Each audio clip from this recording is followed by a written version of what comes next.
کس حد تک جائز ہے کس حد تک ناجائز ہے، اس میں تو دو رائے ہیں.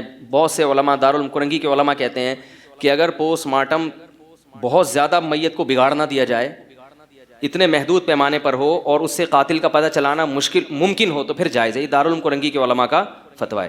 اس لیے کہ بعض لوگ یہ کہتے ہیں کہ علماء پوسٹ مارٹم کو بالکل حرام سمجھتے ہیں. یہ لوگ الزام بھی علماء پہ خود ہی لگاتے ہیں کلپ بنا کے، اور پھر طنز بھی خود ہی.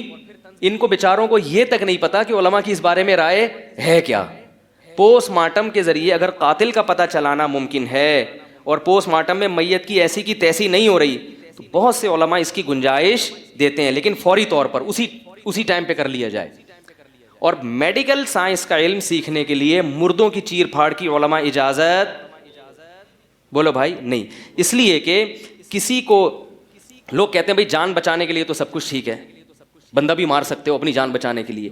یاد رکھو علماء یہ کہتے ہیں کہ جان بچانے کے لیے تو قتل کرنا بھی جائز ہے، سور کھانا بھی جائز ہے. جان بچانے کا طریقہ سیکھنے کے لیے یہ چیزیں جائز.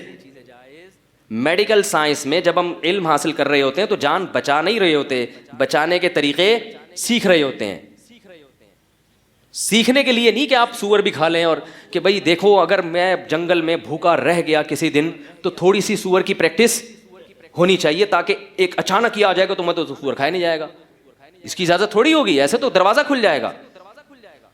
عملی طور پر کسی کی جان بچانا ایک الگ چیز ہے، اور میڈیکل سائنس میں علم حاصل کرنے کے لیے جان بچانے کا طریقہ سیکھا جا رہا ہے، بچائی نہیں جا رہی ہے. اس میں آپ کو حرام کی اجازت، کیونکہ اسلام کی ایک باؤنڈری ہے، لیکن موصوف نے کھلے عام فتویٰ دیا. اور پھر بعض لوگ یہ بھی کہتے ہیں کہ یہ چونکہ لاوارث لاشوں کے ساتھ کیا جاتا ہے اس لیے جائز ہے. اسلام میں کوئی بھی لاش لاوارث.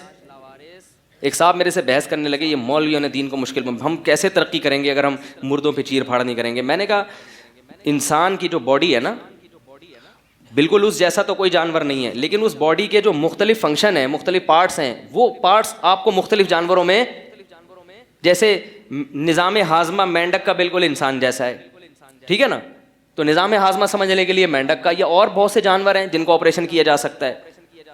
کڈنی کو کا مطالعہ کرنے کے لیے دوسرے بہت سے ایسے جانور ہوں گے جن کی، کیونکہ حدیث میں آتا ہے ما انزل اللہ من داء الا انزل له شفاء، ہر بیماری کا اللہ نے علاج پیدا کیا. یہ جانور تو ہمارے لیے پیدا کیے ہیں. کتنی میڈیکل سائنس میں دوائیں ایسی ہیں جو جانوروں کے عمل کو دیکھ کر ایجاد کی گئی ہیں کہ اس بیماری میں جانور کیا کرتا ہے. ریچھ کو میں نے خود ڈاکومنٹری دیکھی، ریچھ کے پیٹ میں درد ہے، وہ گیا جا کے ایک جڑی بوٹی نکال کے کھانے لگا. ڈاکٹر کھڑا ہے ڈاکومنٹری بنا رہا ہے، اس نے کہا کہ جب یہ جڑی بوٹی اس نے کھائی ہے اس سے ڈاکٹروں کو پتا چلا کہ پیٹ کے درد میں اس جڑی بوٹی میں اللہ نے کیا رکھا ہے، شفا. بہت سی دوائیں ایسی ہیں. تو چونکہ گورے تو کسی مذہب کو مانتے نہیں ہیں نا، وہ تو آزاد ہیں، وہ کہہ رہے ہیں کوئی بات نہیں، وسیم کو لے آوے، سلیم کی لاش کو لے آپ، گردے پھاڑے چانپے.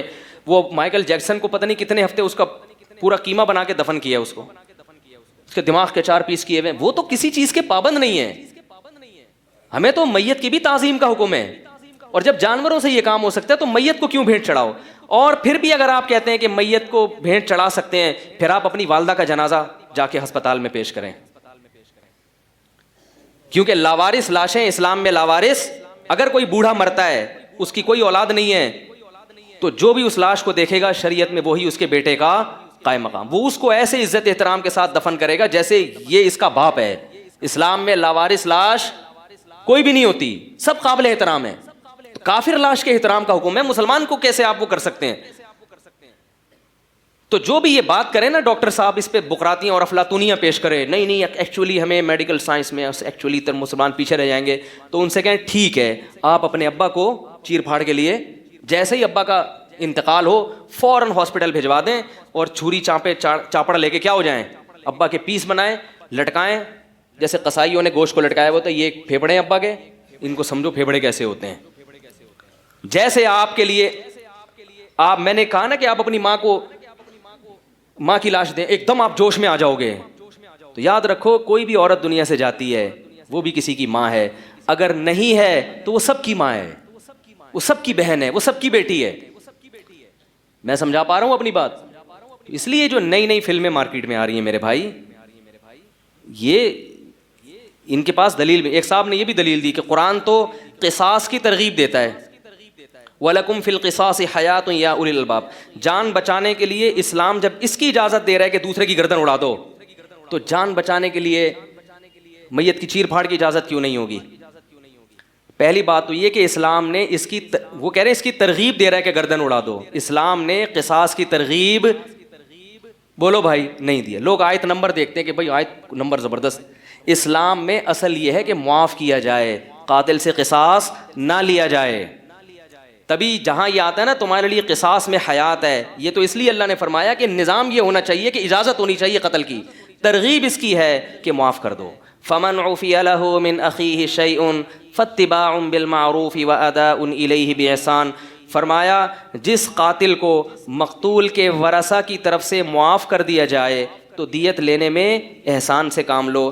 تو مقتول کے ورثہ کا لفظ اللہ نے استعمال نہیں کیا بلکہ اس کو بھائی کہا ہے, کہ جس قاتل کو اپنے مقتول وارث کے بھائیوں کی طرف سے اجازت مل جائے حالانکہ وہ اس کے بھائی نہیں ہوتے. اس میں اللہ نے بتا دیا کہ دینی بھائی ہیں, تھوڑا رعایت کر لو. اگرچہ اس قاتل نے تمہارے بھائی کو, باپ کو, بیوی کو, بیٹے کو قتل کر دیا, اب اس کو سزا ملنی چاہیے, ہم اجازت دے رہے ہیں گردن اڑوا دو اس کی, لیکن ہے تمہارا دینی بولو بھائی انسانیت کے رشتے سے, بلکہ اس میں ذمی بھی داخل ہے, غیر مسلم بھی داخل ہے. قرآن کہہ رہے اپنے بھائی کو کیا کرو, انسانیت میں تمہارا کیا ہی ہے. اگرچہ اس نے قتل کر کے جرم کیا لیکن اس جرم کی سزا دیت کی شکل میں, پیسے لے لو, کیونکہ تمہارا نقصان ہوا اس کی تلافی پیسوں سے کر لو, کیونکہ وہ مقتول تو اب زندہ بولو نا بھائی, اور مقتول خود قیامت میں انتقام لے لے گا. تم نے کیا کرنا ہے, تمہارا دینی بھائی ہے یا انسانیت میں تمہارا کیا ہے رشتہ ہے, انسانیت کے لحاظ سے تمہارا. تو قرآن قصاص کی ترغیب نہیں دیتا, قرآن کس کی ترغیب دیتا ہے, معاف کرنے کی. یہی وجہ ہے کہ جہاں بھی سعودی عرب میں یا کہیں بھی جہاں قصاص کا قانون ہے, مقتول کے ورثہ کو آخر دم تک کوشش کی جاتی ہے معافی پر اکسانے کی, اور یہ حکومتی سطح پہ کام کیا جاتا ہے.